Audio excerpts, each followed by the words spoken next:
peer pressure for kids. And if they can see that people like me don't do it, then it'll obviously help them if they don't want to do it.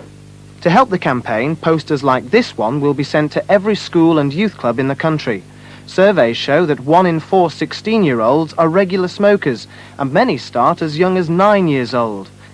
The council are determined to show that any young people who smoke are risking their lives.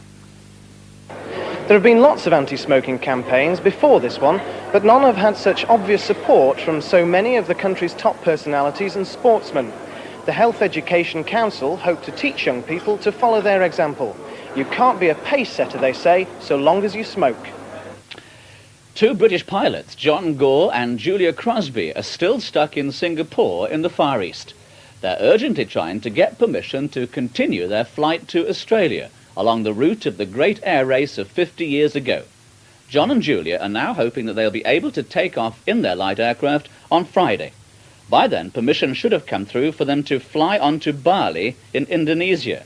They need to land there before they can complete their journey to Melbourne, the finishing point for the original great air race.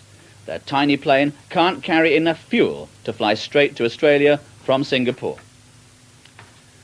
A Conservative MP said a tearful goodbye to his father today, who returned to his home in the Soviet Union after a 4-week stay in Britain. It was the first time that Stefan Teleski and his father had been together for 42 years. They separated during the Second World War, when Stefan was just 15. He came to Britain, and his father wasn't allowed to visit him until now. Mr. Teleski took his father back to Heathrow for the flight to Moscow.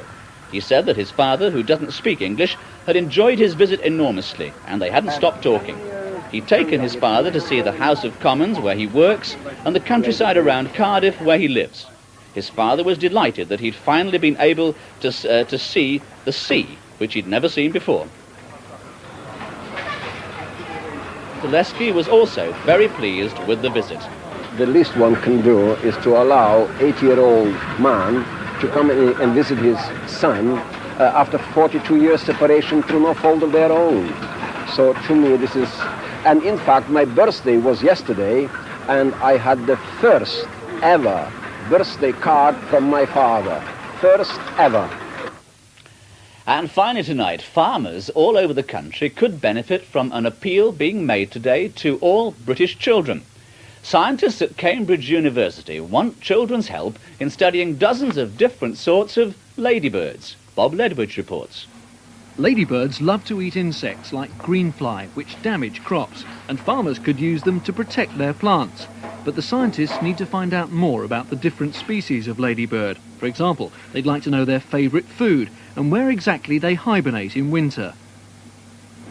Do you want youngsters to send you ladybirds in matchboxes, or do you want them just to send information? Well, both would be helpful. We have an information sheet which people can contact us and we can send them, which says exactly the kind of thing we want to know. But live ladybirds are always welcome. We can give them a good home. In Holland, ladybirds are used in greenhouses to kill harmful insects. The Cambridge scientists want to cross a wingless variety with a larger type, which would be useful on outdoor crops. The problem with most ladybirds is that they're liable to fly away from their insect-eating duties. Naturally. And that's all today. See you again tomorrow. Until then, bye-bye.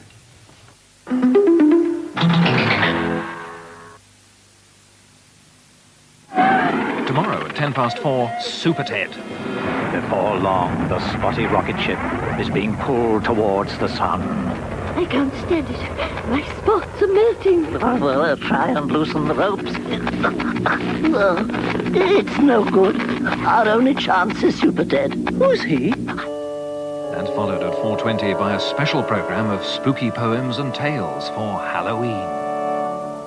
When the night wind howls and the chimney cowls, and the bat in the moonlight flies, and inky clouds like funeral shrouds sail over the midnight skies, when the footpads quail at the nightbird's wail, and black dogs bay at the moon, then is the spectre's holiday. Then is the ghost's high noon. Then is the ghost's high noon. Super Ted at 4:10 and When the Night Wind Howls at 4:20. 2 programmes tomorrow on BBC1. And now on BBC1, Star Trek. Space. Final frontier. In a moment on BBC One, the 6 o'clock news. First, the weather prospects from Michael Fish. Good evening to you. Give it a day or two and I think it'll be turning quite a bit colder, but not so at the present time. We're still in this run of southwesterly winds, so the weather will stay fairly warm. We're still going to have trouble from fronts. In fact, that one there I think will be giving some outbreaks of rain to some southern areas tomorrow. The next set on the way, they'll bring wet and windy weather to the north. But as far as tonight's concerned, there is going to be a fair bit of cloud around, I think, even tonight with some outbreaks of rain. As far as Scotland and Northern Ireland is concerned, I think chiefly showers, some dry, clear spells in between. There is a belt of more persistent rain, though, lying through northern England into the North Midlands, Wales and down to the southwest. And very gradually, I think, as the night goes on, that will tend to probably creep a little bit further southwards, fizzling out at the same time, though, and this clearer weather in the north may perhaps give one or two mist and fog patches before the night is out. And then tomorrow, well, I think really for England and Wales, probably many places starting off cloudy. There'll be a little rain here and there, but hopefully, at least for central and eastern areas, that rain will die away, and the weather very, very gradually, as time goes on, probably brighten up a little bit. No great sunshine to speak of, but at least a fairly warm day again, 15 centigrade, 59 Fahrenheit. In Scotland and Northern Ireland, well, rain arriving quite early in the day, and that's sweeping across most parts, some of that rain turning out to be quite heavy. On BBC Two in a minute, Jim Rockford makes the mistake of offering an old friend a helping hand in the Rockford Files. This is BBC One.